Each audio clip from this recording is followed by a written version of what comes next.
The recruitment process, as you know, we have submitted an RFP to purchasing, and that has also been reviewed and commented on by the personnel director and Adam Bolvilsky. That is ready to go. Again, there seems to be, everybody is, they're pressuring the purchasing department to get out bids this time of year. So we're in the queue for release. It's If you'll send me an email, that's important to get that out quickly, so I'll talk to Gerald. Okay, good. That'll be helpful. The firm that we're most interested in as part of our research has been and is the firm that conducted the recruitment and testing in the city of New Haven. And the results have been better than I would have expected. They not only in the testing and the diversity of the candidate pool as a result, the feedback, and we went and talked to the training directors who get those candidates that pass and get hired, that go through the 20-week training academy in Haven, and they are thrilled with the results. They think that the candidates that are coming out of this testing process are higher caliber than they did under previous testing regimens. It's interesting to note that the city of Stamford, who has made the decision because they were unsatisfied with the candidate pool out of their testing program because of the lack of diversity, has, under an emergency appropriation, funded a process that will utilize that same firm, Morrison McDaniel, from North Carolina. So I think I would have preferred that we had the opportunity to work with them and maybe save some money by having a joint testing process. They are on a very short track because of grant requirements, and they are only going to test the people who tested in under the previous test, the results that they threw out. So it's not an opportunity right now for us to work with them, but it certainly is an opportunity for us to observe and understand the process in more intimate detail as we go through the RFP. So I think that as a opportunity to watch, observe, and make changes in our own testing and recruitment, we can see how well they do. I think it will give us a very good feeling when we see the test results come out of Stanford, if they are the same, the same demographics that they got from City of New Haven. And are we going to have the union actively involved in the process? So I want everybody to be comfortable, because, as you know, where we've been places, they're talking about, well, we don't want to reduce the qualifications. Right. We don't want to lower the standards. Lower the standards. Correct. Yep. And I want to make sure that, because I know it's important to the union, I know it's important to you, and it certainly is important to us, that doesn't happen. Yeah, and if I can speak for the union, and not maybe Phil have to, but I think they're pretty good at speaking for themselves too.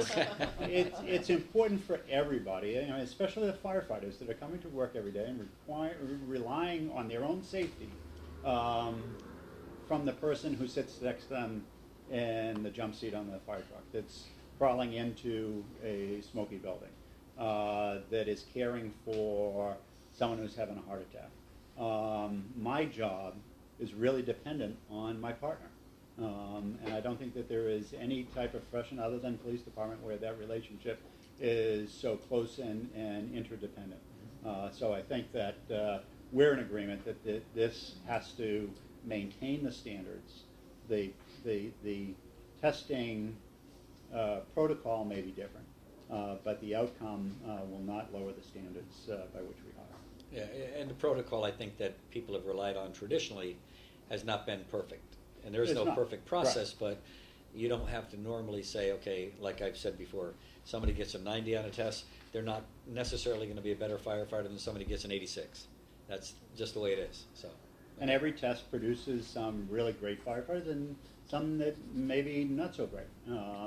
And I think that we will have that same experience. I don't think any testing process is a perfect predictor, but this process seems to be better at it than the ones, at least in New Haven's experience, the one that they used to. And you're doing and I know you are. I just want to reaffirm that you're doing everything within your power to make sure that we get a diverse candidate pool. Yes, that is the goal. Include different ethnic groups and females. Women. Yep. Yep. And one of the things in the Deputy Chief Smith will talk about some of the recruitment goals. We've had great recruitment activities that he's undertaken. We've had great response from Norwalk Community College and New Haven, University of New Haven. Really opened their doors up to allow us to reach the right people and do it more than just once. I think that the one and done kind of approach doesn't work, and that's what we have learned. That you really need, it's like advertising. You need to go back and it needs to be visible. And you may not ask that question of the recruiter the first time you see him there, but the second or third time you go, oh yeah, maybe I will stop by and get some information. So I think that that is our approach this time. Do you take applications year round? If somebody comes in and they want to No, fill out an the application? personnel department takes the applications.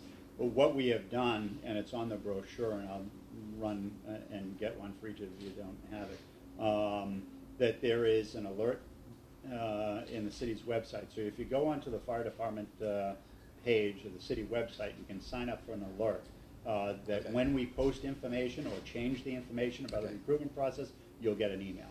Yeah, that satisfies So me, and I get those questions all the time. When can I apply? And we've all had the responsibility of keeping this list. Oh, these people have called and need to be called back, and you want to make sure that you call them all. Now it's very easy. You'll get an alert. Just sign up for the alert on the website. And half the time, if they've signed up and you call them back, they're either another place or they're no longer interested. Right, So. right. Okay. And lastly, we talked previously about the community outreach. The latest was my presentation to the NAAC General Membership Meeting, and I'll follow up with Yolanda Skinner, who's going to help with the recruitment as well from an education perspective. Any questions?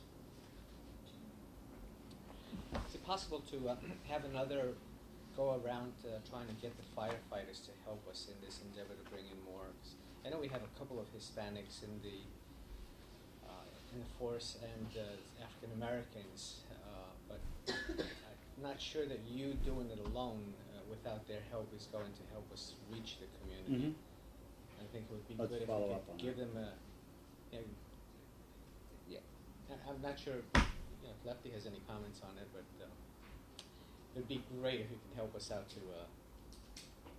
get that diversity where it should be. It's difficult. See, now you know why I speak for the union. Well, that's why we There's a wanted bigger Lefty to be here also. There's a bigger issue. Yeah. There's a trust issue across the board. Yeah. The testing process is flawed, I believe so. And it's flawed Yes. because we take the top 95%. You've eliminated not only minorities, but you've eliminated good firemen. Some of our best firemen here today would not have been able to give this job today. And that's Based on the way the testing process works. I'm sure the chief understands. We've spoken about it.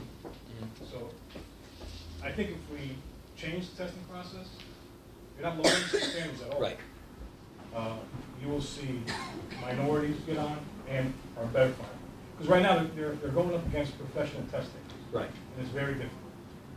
Very difficult. And that's kind of what we're alluding to, is that rather than cut it off at a certain point, everybody that passes should theoretically or ideally go before an oral board and get their foot in the door, look at their background a little bit, because somebody that could get like I said, a 83 on the test, on previous exams, never get their foot in the door, but they could have EMT certifications, they could have training that other people don't have, they could have experience that other people don't have, other backgrounds that could facilitate them becoming good firefighters. So I think with the new process, based on what I'm hearing, we're trying to overcome that so that we don't cut it off so that 90% of the 90% of the applicants never go any further, because it's a waste of their time, and it's a waste of our time, and it's a waste of their money, because I know they pay to take the test. So hopefully that'll result in a broader pool a more diverse pool, and allow us to make decisions, or allow you to make decisions that the other tests did not allow.